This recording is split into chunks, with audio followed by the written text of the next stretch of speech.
La verdad es que sí hubo reacción y que esta reacción se manifestó sobre todo en el momento en que tenía que manifestarse, ¿no? Es decir, en las Cortes de Cádiz, que son estrictamente contemporáneas de la insurrección de Miguel Hidalgo. Hay que tener en consideración esto, ¿no? Que hay una coincidencia cronológica. El grito de Dolores, si ustedes no me corrigen, se dio el 16 de septiembre de 1810.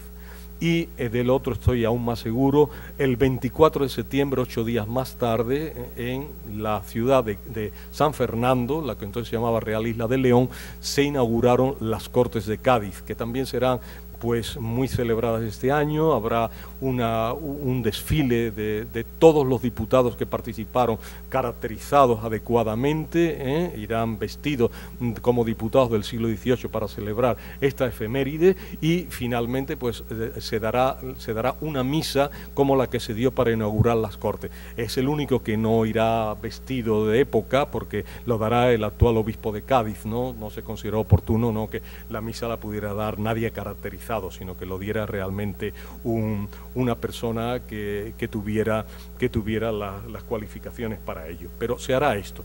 ¿Y qué significa esto? Esto significa que los diputados de Cádiz, que están operando una revolución liberal, aunque ha sido un poco desvirtuada, por decir que fue una revolución liberal sobre el papel, porque no había posibilidades en ese instante de aplicarla en las llamadas Cortes Generales y Extraordinarias, pues estuvieron teniendo constantemente noticias de lo que estaba ocurriendo, y por lo tanto tuvieron la oportunidad de hablar sobre todo lo que pasaba, sobre todas las noticias que iban llegando a San Fernando, Cádiz. Y hay que tener en consideración que las noticias en España, por donde entraban y por donde primero llegaban, era por Cádiz.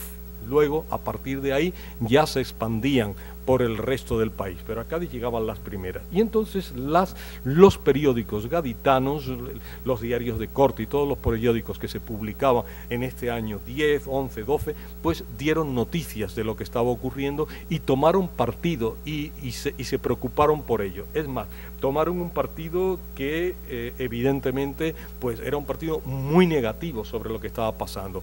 El mundo imperial español se desmoronaba, caía, y entonces ante eso, ¿qué hay? Pues criticar enormemente, decir las mayores descalificaciones contra aquellas personas que se consideraban responsables de este hundimiento del Imperio español. Y por ello la prensa reacciona de un modo muy virulento, de un modo muy agresivo contra los protagonistas de este primer llamado, como diríamos en México, a la independencia. Por ejemplo, la Gaceta del 15 de enero de 1811, es decir, unos cuantos meses después del grito de Dolores, dice lo siguiente frente a Miguel Hidalgo: un cura sacrílego y apóstata y dos capitanes traidores y oscuros son los que al mando de una gavilla de forajidos han dado el grito de independencia.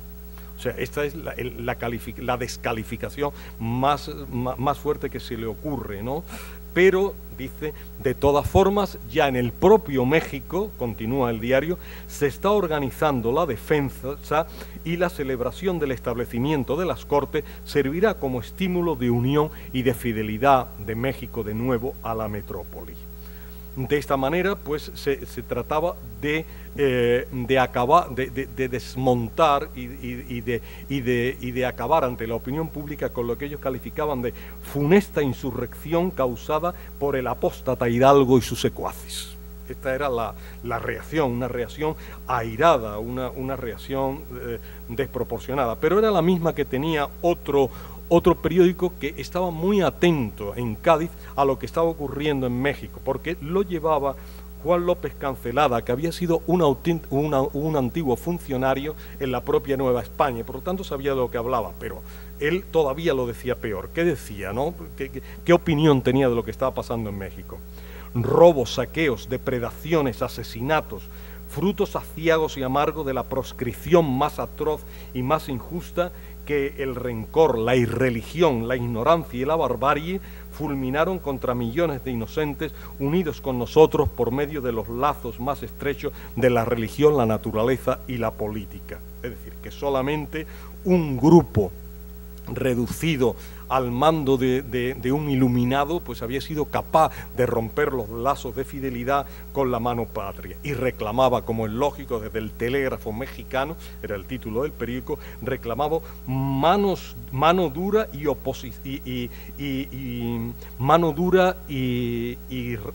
represión violenta contra los causantes de estos hechos, y criticaba la frase que se había sugerido por parte del Diario de las Cortes de usar temperamentos suaves con los americanos insurreccionados. De esto nada de temperamentos suaves.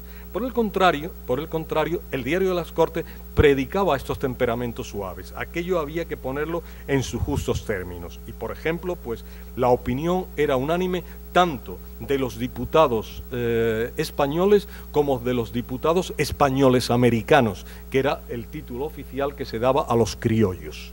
Decía, por ejemplo, el más destacado de los diputados españoles americanos fue José Mejía Lequerica, un quiteño, un ecuatoriano. Fue el gran líder de los diputados americanos, igual que Agustín Argüelles fue el gran líder de los diputados metropolitanos.